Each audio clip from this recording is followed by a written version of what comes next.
இப்போ அடுத்த சம் பார்க்கலாம். சிம்பிளிஃபை என்ன கொடுத்துருக்காங்க, 5 1/2 plus 3/4 of 8/9 ஆஃப்னா மல்டிப்ளிகேஷனை தான் இப்படி கொடுத்துருக்காங்க.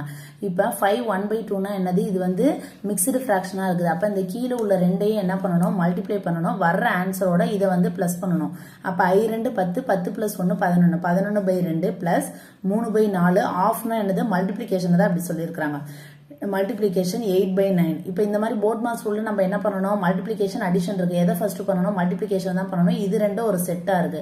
அப்போ இதை அடிச்சு போட்டோம்னா 1 நாங்க 4 ஈர் நாங்க 8 1 3 3 3 9. அப்போ நமக்கு இந்த பிராக்கெட் குள்ளார என்ன வந்திருக்கு, 2/3 வந்திருக்கு. அப்போ அதை என்ன எழுதணும், 11/2 பிளஸ் இந்த 2/3 இதை எழுதியாச்சு. இப்போ இதில் பார்த்தோம்னா இது ரெண்டையும் ப்ளஸ் பண்ணணும்னா கீழே உள்ள அந்த அடிபாகம் ரெண்டுமே சேமாக இருக்கணும். இது ரெண்டு வேற வேறையா இருக்கு. அப்போ இது ரெண்டுக்கும் எல்சிஎம் எடுத்தோம்னா என்ன வரும், 6 வரும்.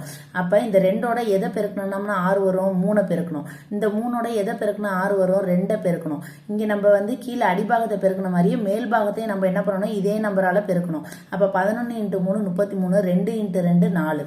ஓகேங்களா. அதுக்கப்புறம் வந்து 33ஐயும் 4ஐயும் ஆட் பண்ணோம்னா என்ன வரும், 37. 37/6. அதை வந்து நமக்கு ஆன்சர்ல மிக்சடு ஃப்ராக்ஷனாக கொடுத்ததுனால இந்த மாதிரி போட்டிருக்கேன். இது எப்படி போனோம்னா ரொம்ப ஈஸி தான். இங்கே வந்து 6, இங்கே வந்து 37ன்னு வச்சுக்கோங்களேன்.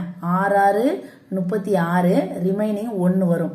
இதை தான் இங்கே போட்டிருக்காங்க. இந்த 6 தான் இங்கே இருக்குது, மேலே நியூமரேட்டரில் இருக்குது பார்த்தீங்களா. அதாவது இது என்ன சொல்லுவாங்க, ஈவுன்னு சொல்லுவோம்ல. ஈவு தான் வந்து இங்கே இருக்கு, கோஷன்ட் 6.